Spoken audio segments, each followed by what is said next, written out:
In 1984, a decorated Vietnam veteran vanished after leaving his small-town VFW hall, leaving behind only silence and suspicion. 25 years later, his medals are discovered inside a deserted cabin, uncovering a trail of buried corruption, betrayal, and the truth he died protecting. The winter sun was low in the sky when the hikers stumbled upon the cabin. It sat at the edge of a clearing deep in the woods, its roof half collapsed and its walls weathered to the color of ash. The place looked abandoned for decades, its windows nothing more than jagged gaps of glass. At first glance, it was just another forgotten ruin. But one of the men spotted something unusual through the doorway, a faint glint in the dim light. Curiosity pulled them inside. The air was heavy with the scent of dust and rot, the floor soft beneath their boots from years of neglect. In the far corner, a small wooden table leaned at an angle, its legs warped and unsteady. Atop it sat a box coated in grime, its lid barely clinging to the hinges. When one of them brushed it clean, the dust lifted in a cloud, revealing polished brass that caught the sunlight filtering through the cracks in the wall. Inside the box lay a set of military medals, neatly arranged as if placed there with care. They bent closer, and the name engraved on one of the medals was still legible despite the years: Henry Cole. The hikers exchanged uneasy looks. They had heard the name before, whispered in local stories that had drifted across the county for years. Henry Cole had been a decorated Vietnam veteran who vanished without explanation in 1984. For a quarter of a century, his fate had been a mystery, leaving his family and community with nothing but speculation. The medals did not look discarded, they looked preserved, almost protected. Someone had placed them in this cabin and walked away, leaving them to gather dust until the right eyes happened upon them. The weight of the discovery was immediate. These were not just trinkets from the past. They were evidence, tangible proof that the man everyone thought gone without a trace had left something behind. By the time the sheriff's deputies arrived, the sky had turned dark and the clearing felt colder. The medals were carefully collected, the box sealed for transport. As the officers loaded it into their truck, one of the hikers stood by the cabin door and whispered the thought that had begun to haunt all of them. If Henry Cole's medals had been here all along, then perhaps so had the truth about what really happened to him. The sheriff's office in the small town of Red Rock had not seen a case like this in years. Most of their work involved disputes between neighbors, the occasional break-in, or the inevitable accidents that came with long rural highways. When the call came in about the medals, Sheriff Paul Garrison personally drove to the cabin, his breath misting in the cold night air as he stepped into the clearing. The cabin looked more like a skeleton than a building, its walls sagging and its roofline broken against the stars. Inside, deputies had already set up portable lights that cast long shadows across the rotting floorboards. The medals, now carefully bagged, gleamed faintly under the harsh glow. Garrison crouched over the box they had been found in, tracing a gloved hand across the grooves where time had etched itself into the wood. "Henry Cole," he muttered under his breath. The name was not unfamiliar to him. Garrison had been a rookie deputy in 1984, barely a year out of training when Cole vanished. He remembered the search parties, the flyers stapled to telephone poles, the questions that went unanswered. Henry had been a war hero in the eyes of the community, a man whose return from Vietnam had once been celebrated with parades and speeches at the VFW Hall. For him to simply vanish without explanation had left a scar on the town that never quite healed. A deputy handed Garrison the initial report. The hikers had found no other items in the cabin beyond a few rusted cans, scraps of clothing too deteriorated to identify, and the medals. But the sheriff's instincts told him the box was more than a random relic. Someone had chosen this place, hidden it away where few would stumble across it. When the evidence truck pulled out of the clearing, carrying the medals into official custody, Garrison lingered at the doorway of the cabin.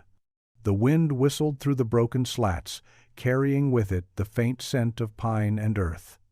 He closed his eyes for a moment, remembering the restless night Henry's wife had begged him for answers he could not give. Now, 25 years later, the past was stirring again, and with it came the possibility that the truth had been waiting all along in the shadows of these woods. News of the discovery traveled quickly through Red Rock, carried in hushed conversations at the diner and printed across the front page of the weekly paper.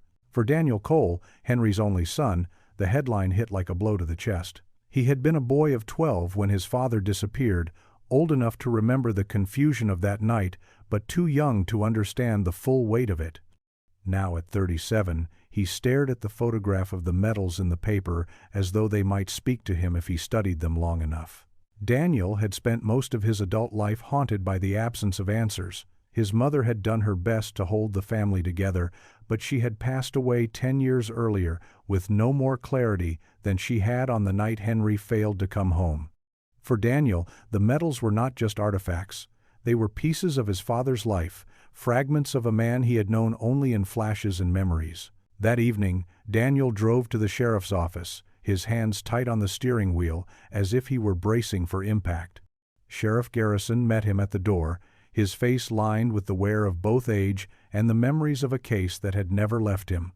He led Daniel into a quiet room where the medals had been laid out under protective glass. The sight of them took Daniel's breath away. Bronze star, Purple Heart, service ribbons that spoke of sacrifice and survival.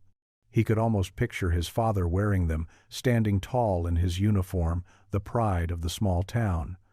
Daniel reached out, his fingertips hovering just above the glass. "Why would they be in that cabin?" he asked, his voice low, almost breaking. Garrison shook his head. "That's what we intend to find out. These weren't discarded. They were placed there. The question is why, and by whom." For Daniel, the discovery stirred something he hadn't felt in years, a resolve. If the medals had survived, then so might the truth. His father's story was not finished, and Daniel was determined to follow the trail, no matter where it led or how long it had been buried. The town of Red Rock had long ago folded Henry Cole's disappearance into its history, a wound that never healed but dulled with time. Yet as Daniel walked the streets the next morning, he felt every gaze linger on him, as if the entire community had been waiting for him to pick up where the past had left off. At the diner, old men nursing coffee looked up from their mugs. At the hardware store, a clerk offered a solemn nod. Everyone remembered Henry, and everyone had an opinion about what might have happened to him. Daniel stopped outside the VFW hall, the last place his father had been seen alive. The building looked nearly the same as it had in 1984, its flag still rising and falling with the wind, its windows glowing faintly in the morning light. Inside, the smell of stale beer and wood polish lingered. He approached the bar where a few veterans, now gray-haired and bent with age, sat in quiet conversation. One of them, a man named Walter Briggs who had served with Henry, recognized Daniel immediately. "You've got your father's eyes," Walter said, motioning for him to sit. They talked for a long while, the hum of the ceiling fan filling the pauses. Walter remembered that night vividly. Henry had been restless, his voice raised more than usual, talking about how certain people in town were getting rich, while veterans like him struggled to keep roofs over their heads. He said he was done keeping quiet, Walter recalled, his eyes narrowing. Said he had proof. Daniel leaned forward. "Proof of what?" Walter shook his head slowly. "He never told me. Just that he'd finally gotten his hands on something that would make people listen, but when I asked to see it, he said it was too dangerous, that he needed to make copies first." The memory left Daniel with more questions than answers. Had his father uncovered corruption in the town? Was that what had made him a target? As he stepped back into the daylight, the medals weighed heavier on his thoughts. They were not simply tokens of honor. They were reminders that his father had been a man willing to fight battles even after the war had ended, and perhaps that final fight had cost him his life. That night, Daniel sat at his kitchen table, the newspaper folded open in front of him, the medals staring back from the grainy photograph. He remembered his father polishing those very decorations when he was a boy, Henry's hands steady and deliberate as he explained what each ribbon meant. Back then, Daniel hadn't understood the weight of sacrifice or the pride that came with it. Now, seeing them resurface in such a strange place, he realized they might also be the key to understanding why his father never came home. Sheriff Garrison called late in the evening. His voice was calm, but carried a note of urgency. "We're going to start interviewing people from back then. I'd like you to be part of it." "Sometimes memories open differently when family's in the room," Daniel agreed, though part of him feared what those memories might reveal. The first person they visited was Margaret Ellis, the widow of one of Henry's closest friends from the VFW. Her house smelled of cedar and old books, and her hands trembled slightly as she poured coffee for them. She remembered the night Henry vanished with unsettling clarity. "He stopped by here before going home," she said softly. "He was carrying a folder, thick with papers. Told my husband he finally had what he needed to put pressure on certain men in town. He wouldn't say who, only that it was bigger than anyone realized." Daniel exchanged a glance with the sheriff. A folder. The word echoed what Walter Briggs had told him at the hall. If Henry had indeed been carrying evidence, it might explain why his medals had ended up hidden in a deserted cabin. Someone could have taken them as a reminder, a trophy, or a warning. As they left Margaret's home, Daniel felt a slow-burning resolve settle in his chest. His father had been silenced because he tried to do the right thing. For years, Daniel had lived with the absence, the unanswered questions that shaped his life. But now, with the medals recovered and witnesses recalling the folder, the silence was finally breaking. Somewhere in those old papers lay the reason Henry vanished, and Daniel was prepared to chase it until he found it. The next morning, Daniel drove out to the cabin with Sheriff Garrison, determined to see the place for himself. The forest pressed close around the clearing, tall pines standing like sentinels, their branches whispering in the wind. The cabin looked even smaller than he expected, its roof sagging inward, moss crawling up the timbers. It was a place forgotten by time, except for the box of medals that had somehow survived within its walls. Inside, the air was cool and damp, carrying the smell of rot and old earth. Dust floated through the beams of light cutting in from broken slats. Daniel's eyes swept across the floorboards, taking in the scattered remains of old furniture, rusted cans, and torn bits of cloth. He crouched beside the spot where the medals had been found, his fingers brushing against the wood as if he could somehow sense his father's presence lingering there. "Doesn't feel like storage," Daniel murmured. "Feels like someone brought him here." Garrison nodded slowly. "We're thinking the same." The box was placed carefully, not dropped or abandoned. Almost like whoever did it wanted it to be found one day. Daniel let the words sink in. If that was true, then the medals weren't just evidence, they were a message left behind by someone who knew what had happened but couldn't say it outright. He stood and glanced toward a section of floor where faint gouges ran across the boards, as though something heavy had been dragged. "Could have been a chair," Garrison suggested, following his gaze, "or someone bound to one." The thought made Daniel's stomach tighten. He pictured his father here, restrained, perhaps forced to hand over whatever folder he had carried that night. The medals could have been stripped from him, a way to erase his identity before he vanished. They left the cabin in silence, but Daniel paused at the threshold, taking one last look at the ruined interior.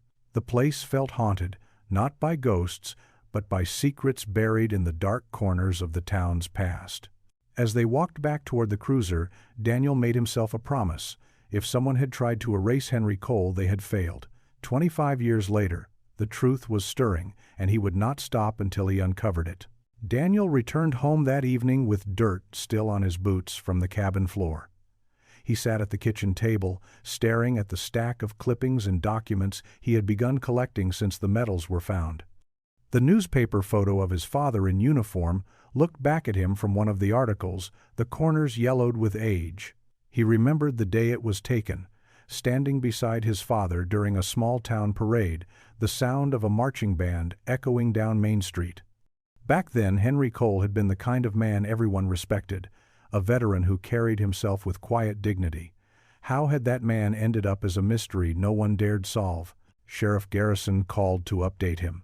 Forensics had come back with little just confirmation that the box and metals had been untouched for years. No fingerprints, no recent disturbance.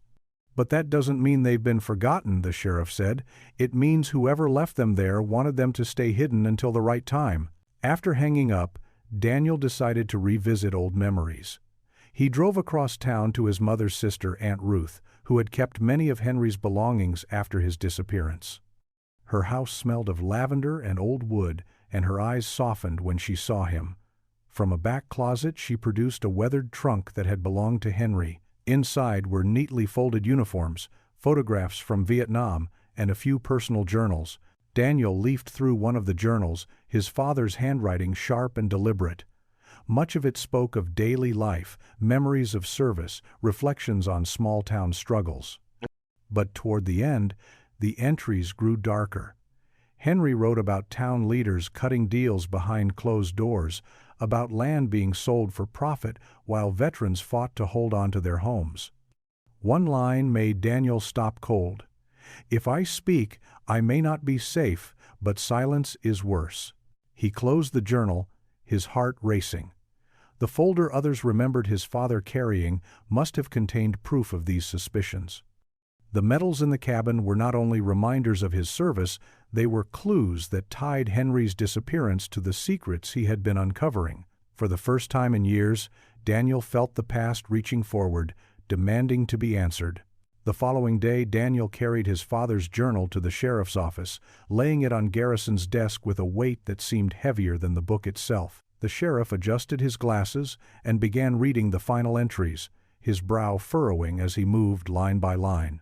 When he reached the passage about land deals and backroom agreements, he leaned back in his chair and let out a low whistle. "I remember whispers about this," Garrison admitted.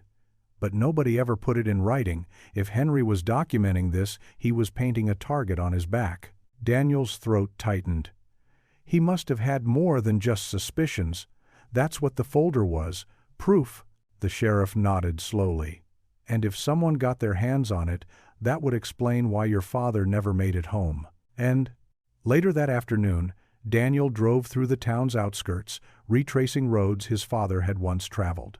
The countryside was dotted with new developments, rows of houses on land that had been farmland in 1984. He couldn't help but wonder which of those projects were tied to the very corruption his father had tried to expose.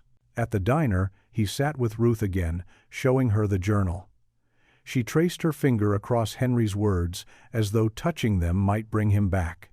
"He always said truth was worth fighting for," she whispered. "But he underestimated how far people would go to bury it." An older man at a nearby booth overheard and leaned over. His name was Clyde Harper, a retired city worker. "Your father wasn't the only one talking about those deals," he said quietly. "But he was the only one who wouldn't back down. The night he vanished, he told me he had something that would finally prove it. He was scared, though. Said he didn't trust the police back then." Daniel felt the sting of those words. If Henry had been afraid of the very people sworn to protect him, then the betrayal cut deeper than he had imagined. As he left the diner, the sun dipped low, casting long shadows across Main Street. The town looked the same on the surface, but Daniel was beginning to see its history in a different light. His father hadn't simply disappeared into thin air. He had been silenced, and the metals in that cabin were the first cracks in the wall of silence that had held for 25 years. Daniel woke before dawn, the journal still open on the table beside him.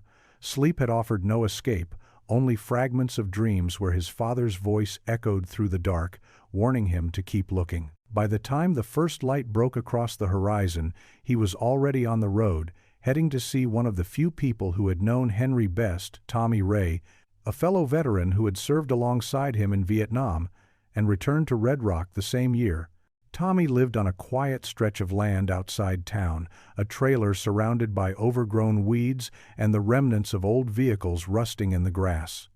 He answered the door slowly, leaning on a cane, his weathered face breaking into a faint smile when he recognized Daniel. "You're Henry's boy," he said softly. "I can see it plain as day." Inside, the trailer smelled faintly of tobacco and motor oil. They sat at a worn kitchen table, and Daniel explained the discovery of the metals and the entries in the journal.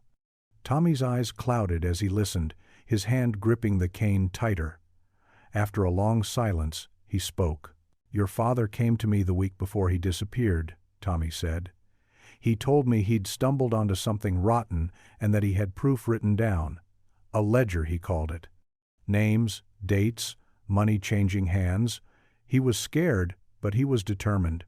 Said if anything happened to him, the truth would still come out." Daniel's pulse quickened. "Do you know what was in that ledger?" Tommy shook his head.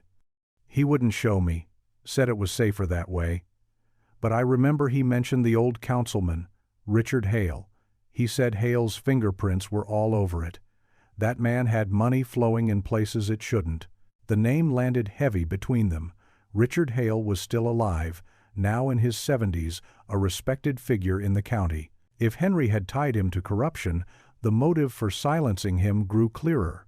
Before Daniel left, Tommy gripped his arm. "Your father was the bravest man I knew. If his metals ended up hidden in that cabin, someone wanted you to find them. Don't let it scare you off, son. Let it guide you." Daniel stepped out into the cold morning air, carrying not just his father's memory but the weight of a truth that was finally beginning to surface. Daniel drove back into town with Tommy's words replaying in his mind. Richard Hale. The name carried weight in Red Rock. Hale had been a councilman in the 80s, the kind of man whose handshakes were firm and whose smile appeared on every campaign flyer. He was still around, older now but still active in community events, his influence lingering long after his official retirement. For years, Daniel had passed him on the street or seen him at parades, never once suspecting his father might have stood against him. Sheriff Garrison was cautious when Daniel told him what Tommy had revealed. "Hale's a powerful man," he said, tapping his pen against the desk. "And back then, he was untouchable. If your father had a ledger tying him to illegal deals, it would explain a lot. But without that ledger, we're still working on whispers." Daniel bristled at the thought. Whispers don't make metals show up in a cabin 25 years later. Someone wanted us to start asking questions again. That evening, Daniel attended a town meeting held in the courthouse. Hale was there, seated in the front row, his silver hair combed neatly, his presence commanding even after all these years. When Daniel entered the room, Hale's eyes flicked toward him briefly, a look that held recognition and something sharper, something that made Daniel's skin prickle. During a break in the meeting, Daniel approached him. Hale smiled as though greeting an old friend. "Daniel Cole," he said warmly. "I haven't seen you in years. How's life treating you?" Daniel studied him carefully before replying. "I've been thinking a lot about my father lately. The metals were found." For the briefest second, Hale's smile faltered. His eyes darkened before he quickly recovered, clapping Daniel lightly on the shoulder. "I heard. A tragic story. Your father was a good man. I hope you find some peace in this discovery." The words were polite, but Daniel caught the strain in Hale's voice, the stiffness in his posture. He walked away convinced that Hale knew more than he would ever admit publicly. As he stepped out into the cool night, the courthouse lights spilling across the street, Daniel realized the investigation was no longer just about finding out what had happened to Henry Cole. It was about unearthing secrets that men like Hale had buried deep, trusting time to keep them safe. Daniel lay awake that night, replaying Hale's expression in his mind. The brief flicker of recognition, the tightening around his mouth before the smile returned. It was the same kind of mask he had seen people wear at funerals, when grief slipped out for a heartbeat before being pulled back under control. But Hale's wasn't grief, it was fear. By morning, Daniel decided to press further. He returned to his aunt's house and dug deeper into the trunk of his father's belongings. Among the uniforms and faded photographs, he found a bundle of envelopes tied with twine.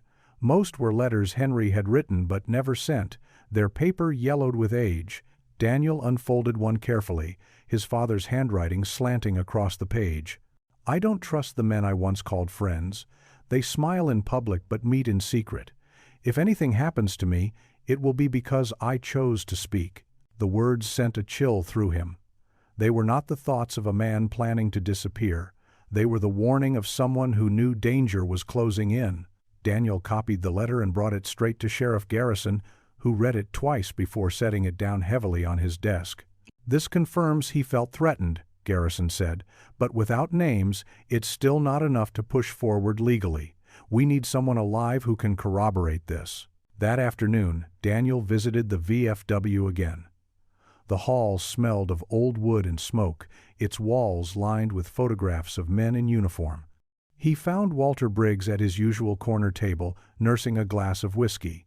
When Daniel showed him the letter, Walter's hand trembled slightly. "He wasn't paranoid," Walter whispered.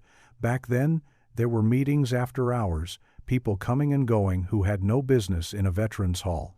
Your father said Hale and a couple others were laundering money through fake land deals. I didn't want to believe him, but then he vanished and I knew." Daniel pressed him for details, but Walter shook his head.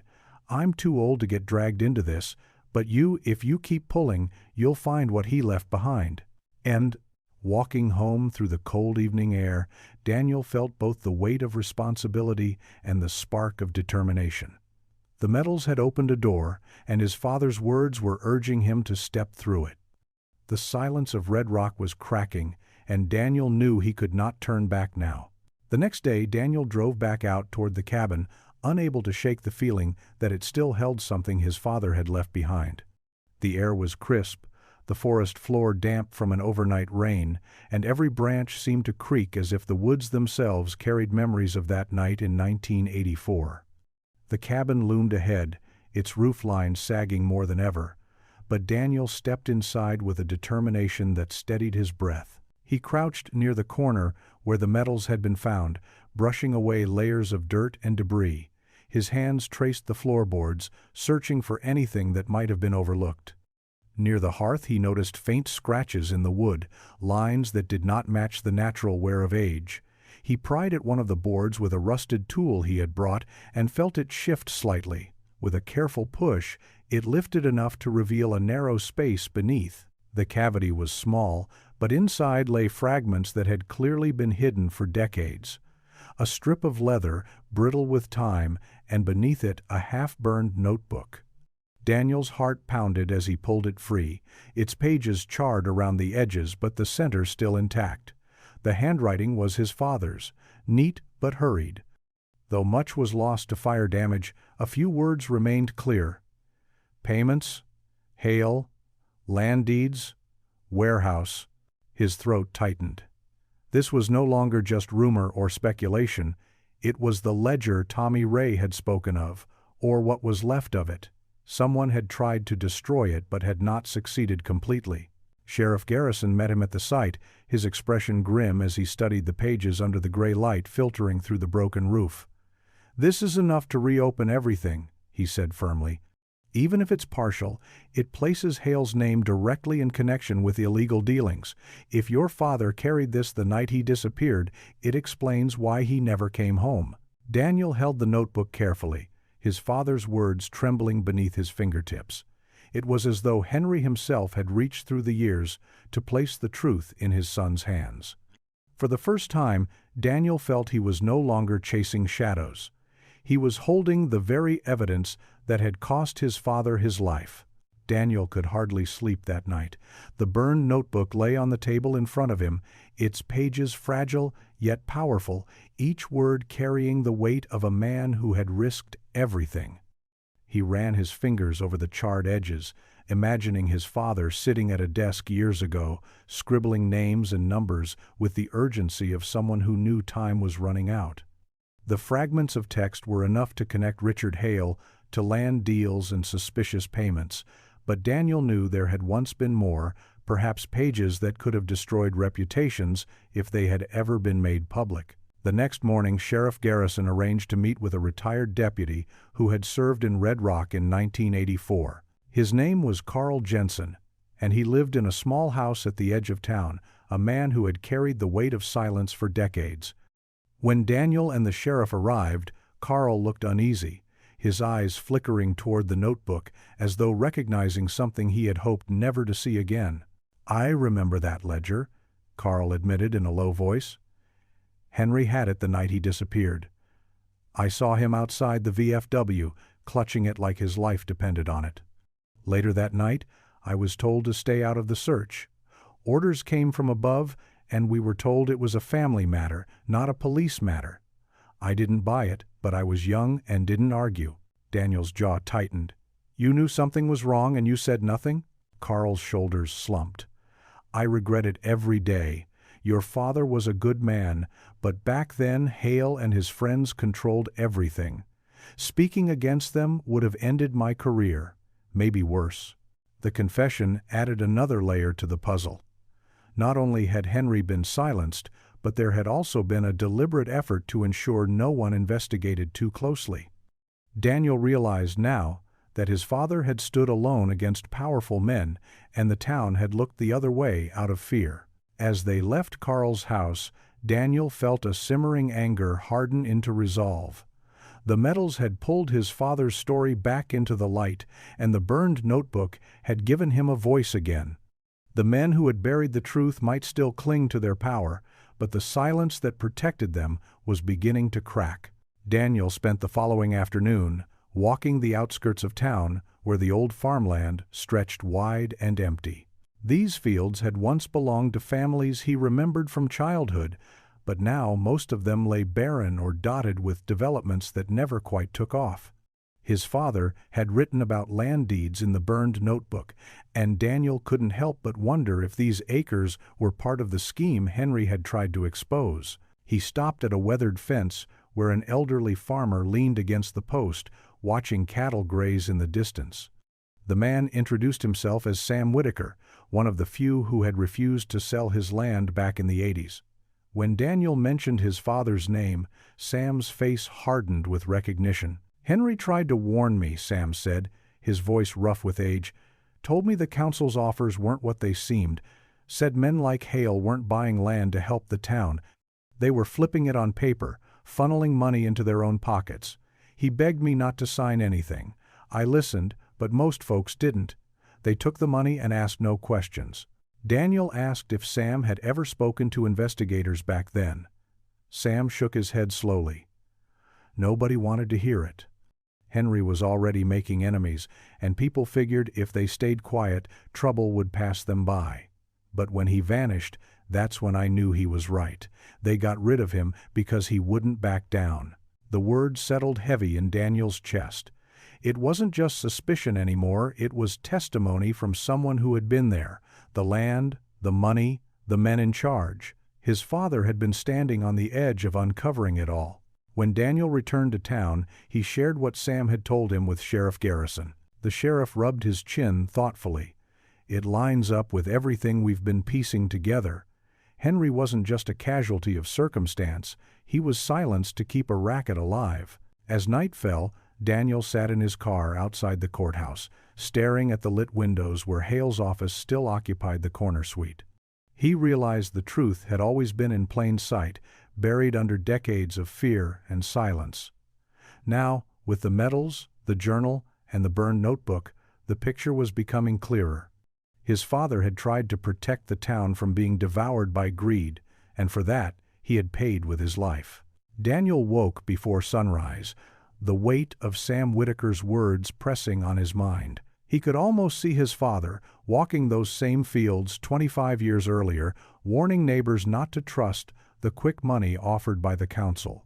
Henry had been right, but no one had listened, and the silence of the community had given power to the very men who wanted him gone.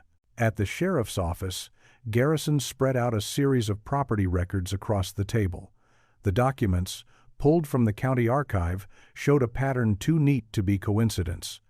Parcels of farmland were sold at low prices to shell companies, only to be resold months later at inflated values to developers with ties to Hale and 2 other council members. The profits were hidden behind layers of paperwork, but the cycle repeated again and again. Daniel leaned over the records, his chest tight. This is what my father saw. This is what he wrote about in his journal. He had the proof before anyone else. Ain, Garrison nodded. And it looks like he planned to expose it. The burned notebook might have been his draft, the folder he carried that night, the final copy. The sheriff's words hung heavy in the air. If Henry had been killed for refusing to stay quiet, then the ledger was more than just evidence, it was a motive for murder. Daniel thought of the medals again, how they had been hidden in that cabin. Were they left behind as a sign that Henry had been there, or had someone deliberately placed them to lead his family back to the truth? Later that afternoon, Daniel walked through the town square, watching people move in and out of shops, as if nothing had ever happened. Life had gone on without his father, but beneath the surface he sensed an unease, as though some of the townspeople knew more than they had ever dared say aloud. He caught fragments of conversation when his name was mentioned, saw heads turn and whispers exchanged. For the first time, Daniel didn't feel like the boy left behind by a vanished father. He felt like a man standing in his father's place, carrying the torch Henry had been forced to drop.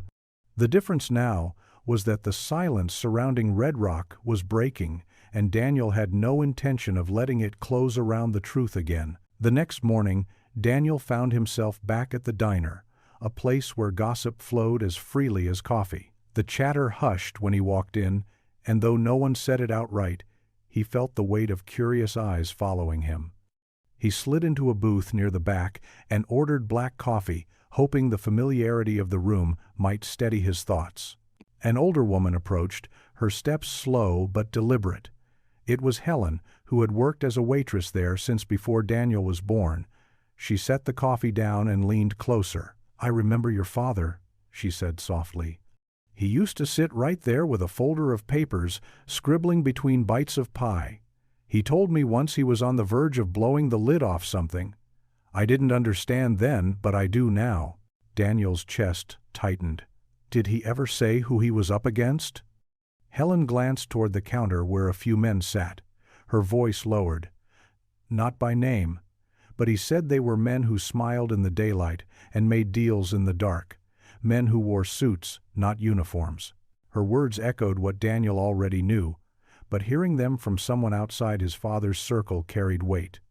Henry hadn't been paranoid. He had been careful, trying to shield his family by keeping the details vague.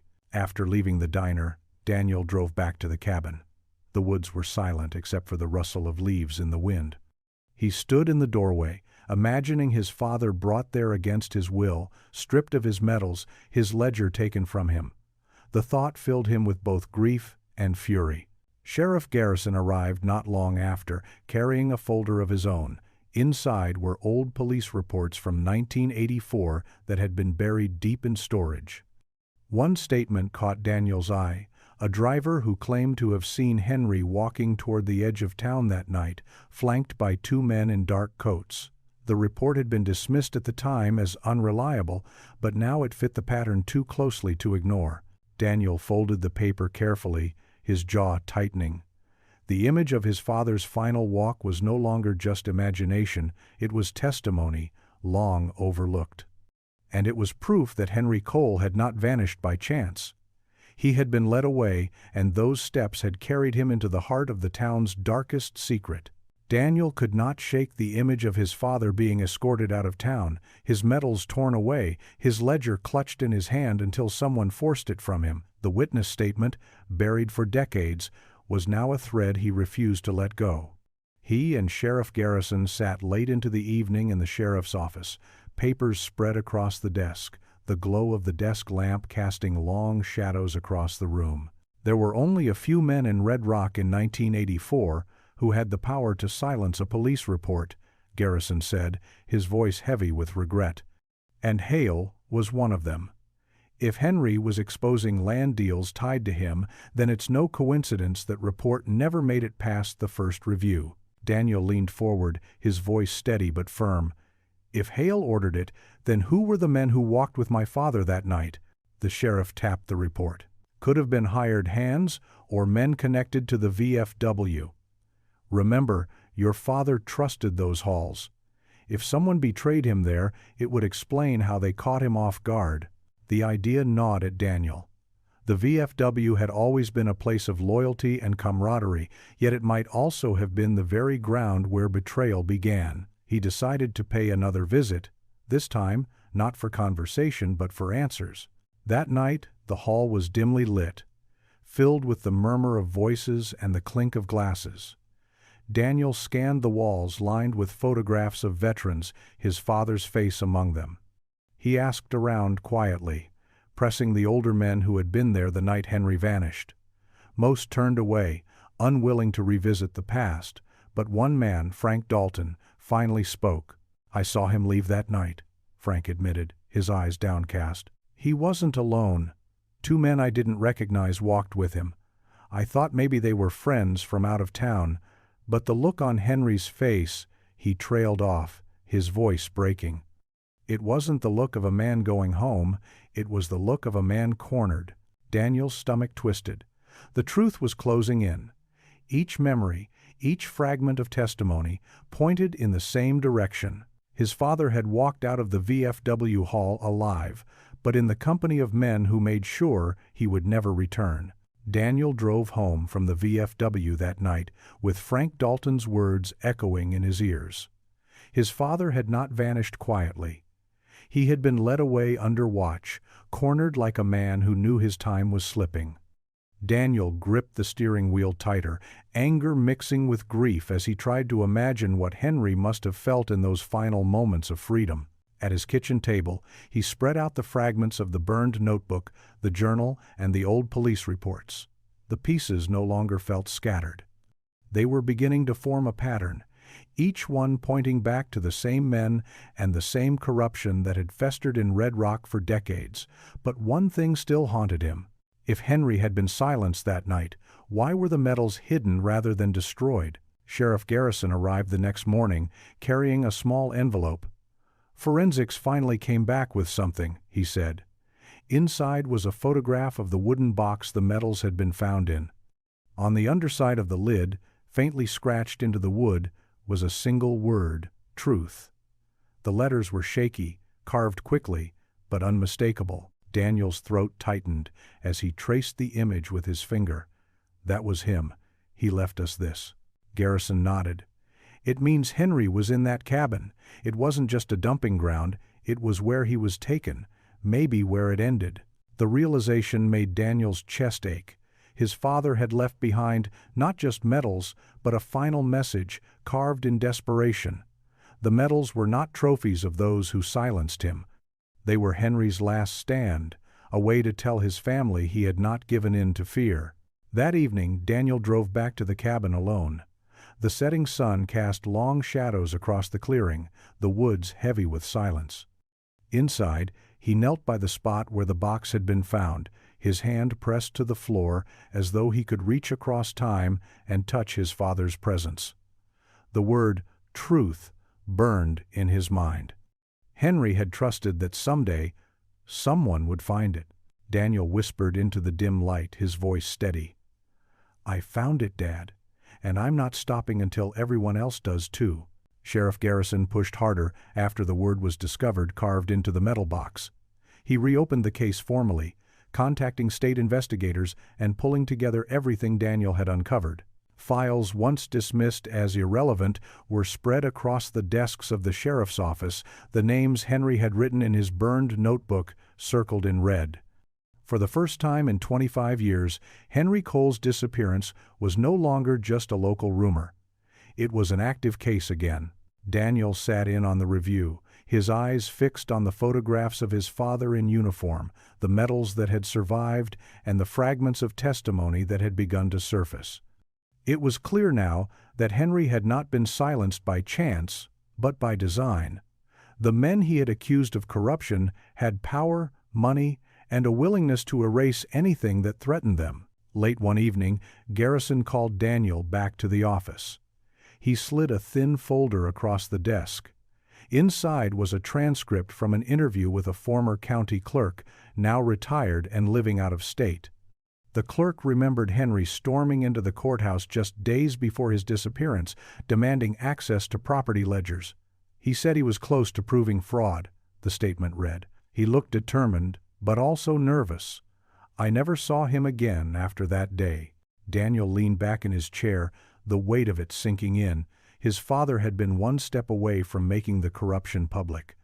That folder, The one witnesses had seen him carrying the night he vanished had likely contained everything. Whoever stopped him must have realized the danger of letting him walk away with it. The sheriff's voice was low but firm. "We're closing in. Between the notebook, the clerk's statement, and what we've heard from the veterans, there's enough to tie Hale and his associates to this. But we need one more piece to make it undeniable." Daniel nodded, his pulse steady despite the storm inside him. He thought of the medals again, of the words scratched into the box. His father had trusted the truth would find its way out, even if it took decades. Now the trail was no longer cold, it was burning, and Daniel knew they were closer than ever to finally exposing the men who had taken Henry Cole's life. The courthouse records became Daniel's next focus. He spent long hours hunched over dusty ledgers in the county archive, the air thick with the smell of paper that had not been touched in years. Each book told a story of transactions, deeds, and signatures, and Daniel soon noticed patterns that mirrored what his father had written in the burned notebook. Parcels of farmland had been transferred through shell companies with names so vague they might have gone unnoticed forever. But tucked in the margins were initials, notations that linked back to men who had held power in Red Rock at the time. One name repeated often enough to freeze Daniel's blood: Richard Hale. It was there in careful handwriting, always appearing when the largest sums were shuffled through. The initials RH marked the ledgers like fingerprints. Daniel copied the records, page after page, until his hands cramped. He could see his father's fight come alive in those documents, and with each entry he understood more clearly the scope of the corruption Henry had tried to reveal. That evening he carried the copies to Sheriff Garrison. The sheriff's eyes narrowed as he studied the pages, his jaw tightening. "This is the missing piece," he said. "This is what your father died protecting. With these, we can push for an indictment." But Daniel's relief was tempered by fear. Men like Hale had buried this once and might try to bury it again. The thought of walking through town, knowing Hale still lived there, shook him. That night, he parked outside Hale's stately home, watching the porch light glow against the darkness. The house stood like a monument, built on stolen land, its white pillars gleaming as if nothing could tarnish them. For a long time Daniel sat in silence, gripping the wheel, imagining his father 25 years earlier carrying that folder full of truth. He pictured Henry's determination, the courage it took to face men who could ruin him. Daniel whispered to himself, "You weren't wrong, Dad. They just silenced you before you could finish." He drove away with a grim resolve. Hale might still hold his influence, but the years of silence were over. The medals, the journal, the burned notebook, and now the records were no longer whispers in the dark. They were a voice rising, one that could no longer be ignored. Daniel returned to the sheriff's office the next morning to find Garrison already pacing the floor. The old lawman looked weary but sharper than Daniel had ever seen him. On the desk lay the copies of the land records Daniel had unearthed, alongside photographs of the medals and the burned notebook. Together they formed a story that could no longer be dismissed as speculation. "We're moving this forward," Garrison said firmly. "I've contacted the district attorney. If they agree, this becomes more than just a reopened missing persons case. It becomes a criminal conspiracy." Daniel felt his chest tighten. For years he had dreamed of answers, but now the reality of justice loomed closer than ever. It was no longer about chasing ghosts. It was about standing face to face with the men who had stolen his father's life. Later that day, Daniel stopped by the cemetery where his mother was buried. He stood before the simple stone that bore her name, the air cold and still. She had gone to her grave without knowing what had happened to Henry, and Daniel's throat ached as he spoke quietly. "Mom, I think we're close. Dad's story is coming out. They won't be able to hide it anymore." He knelt in the grass, his hand pressed to the earth as though reaching for both of them at once. On his way home, he noticed a car in his rearview mirror that seemed to follow him through town. The headlights stayed just far enough back to be casual, but Daniel's instincts told him it was no accident. He pulled into a gas station, waited a few minutes, and watched the car glide past before disappearing down the road. It was a reminder that Hale and his allies were not blind to what was happening. The past was stirring, and those who had buried it might try to do so again. That night, Daniel sat with the journal and medals laid out before him. His father had carried the burden alone until it killed him. Daniel realized he no longer had that luxury. Whatever danger lay ahead, he was not turning back. The truth had already begun to break through, and nothing could stop it now. The following morning, Daniel woke to the sound of rain tapping against his window, the gray light of dawn barely breaking through the clouds. He felt the unease of the night before still lingering, the memory of that car trailing him stirring a quiet fear. He brewed a pot of coffee and sat at the table with his father's journal, reading the entries over again, each word feeling heavier in the storm's silence. Henry had been a man willing to walk directly into danger for the sake of truth. Daniel wondered if he had inherited that same stubbornness or if it would cost him just as dearly. Sheriff Garrison called mid-morning. His voice carried the weight of urgency. The district attorney is reviewing the records. They want sworn testimony, and they want it soon. You'll need to sit in on it, Daniel. Your account matters. Daniel agreed without hesitation, though the thought of speaking those words in an official setting tightened his chest. For years he had been the boy left behind, listening to whispers and shadows.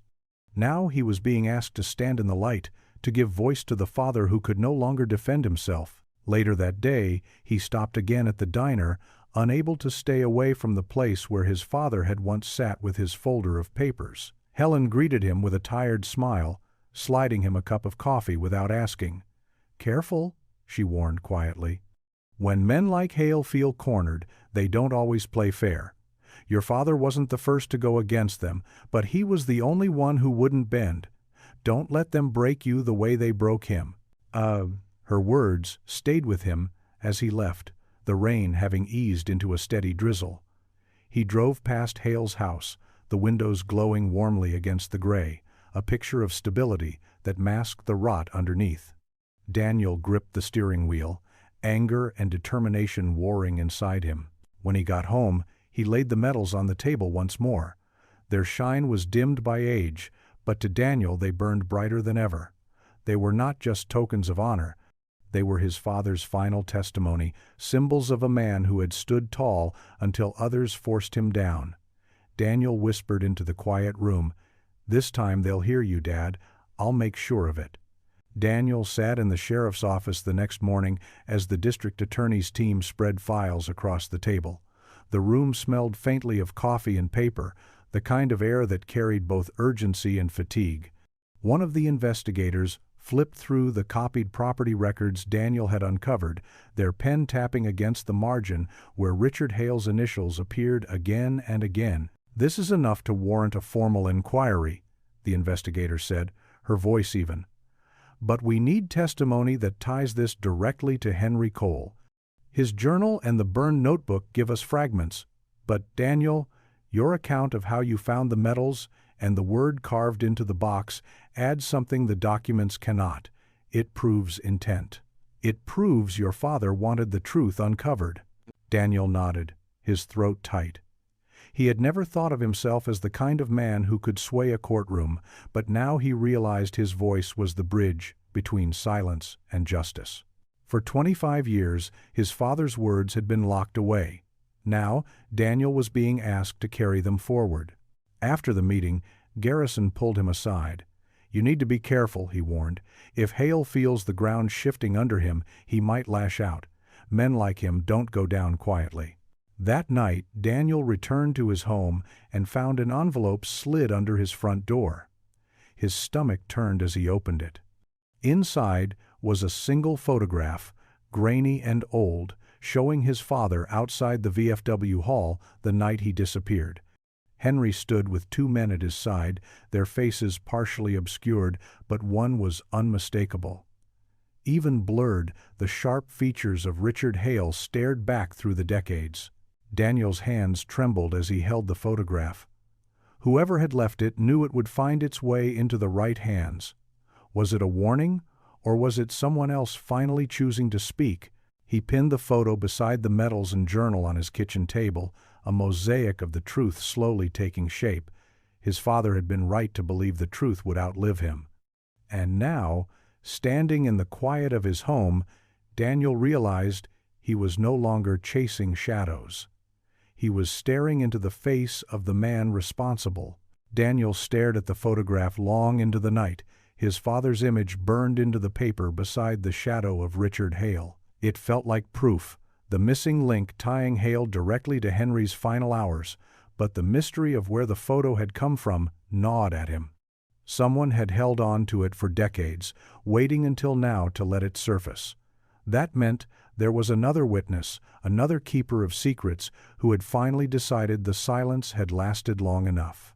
The next morning, Daniel carried the photograph to Sheriff Garrison, who studied it under the harsh glow of his desk lamp. The sheriff's jaw tightened. "This changes everything," he said quietly. "It's circumstantial, but it shows Hale with your father the night he vanished. If we can identify the second man in this photo, we'll have more than a story, we'll have a case." Daniel leaned closer, his eyes scanning the blurred figure on the left. The man was broad-shouldered, his hair cropped short. Something about the shape of his face stirred a memory. He pulled out one of the old group photos from the VFW, running his finger along the rows of men until he stopped. "Here," he said, "Frank Dalton. The same man who admitted to seeing my father leave that night." Garrison frowned. "If that's him, he left out a lot when you spoke to him. He wasn't just a bystander, he was there with your father and with Hale." The revelation left Daniel shaken. He had trusted Frank's weary confession as truth, but now he realized the man might have been hiding his own involvement. Perhaps Frank's guilt had driven him to admit a piece of the story, but not the whole. Perhaps he had even been the one to leave the photograph at Daniel's door, a way of unburdening himself without speaking the words. That evening, Daniel drove past Frank's small house on the edge of town. The porch light glowed faintly, but the curtains were drawn tight. Daniel parked across the street, his mind heavy with questions. If Frank had betrayed his father, then all these years he had lived with the truth in silence. And if he was finally ready to speak, Daniel needed to hear it face to face. The answers were closer than ever, but they came wrapped in betrayal. Daniel sat in his truck outside Frank Dalton's house, the night air heavy with silence. He could see the faint flicker of a television behind the curtains, the shadow of a man moving slowly through the room.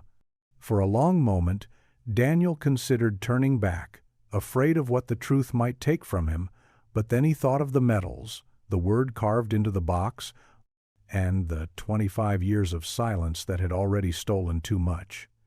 He stepped out of the truck and knocked on the door. Frank answered after a pause, his face pale, his eyes bloodshot. He seemed older than he had days earlier, as though carrying the weight of the past had suddenly taken its toll. Without a word, he stepped aside, allowing Daniel in. The small house smelled of dust and stale whiskey. "I know you were there with him," Daniel said quietly, placing the photograph on the table between them. "You walked out with my father, and with Hale." Frank stared at the image for a long time, his hands trembling. Finally he spoke, his voice raw. "I never wanted it to happen like that. Hale said Henry was stirring trouble, that he needed to be scared into silence. I went along because I thought it was just talk, but when we got to that cabin, I knew it was more." Hale took the ledger. "Your father fought back. They forced me to hold him down while Hale made the call. When I left, Henry was still alive. I don't know what happened after." Daniel's chest ached at the confession, grief and fury colliding inside him. "You let them take him. You let them end him." Tears welled in Frank's eyes. "I've lived with it every day. That's why I left the photo for you. I couldn't carry it anymore. I knew the truth had to come out, even if it cost me everything." By the next week, Frank's sworn testimony, combined with the notebook fragments and land records, was enough to bring charges against Richard Hale. The old man's empire of silence crumbled under the weight of evidence and betrayal. Standing once more at the cabin's clearing, Daniel held his father's medals in his hands. The wind whispered through the trees, carrying the word Henry had carved into the box truth. For the first time in decades, Daniel felt it breaking free. His father's fight had not been in vain. The silence was finally over.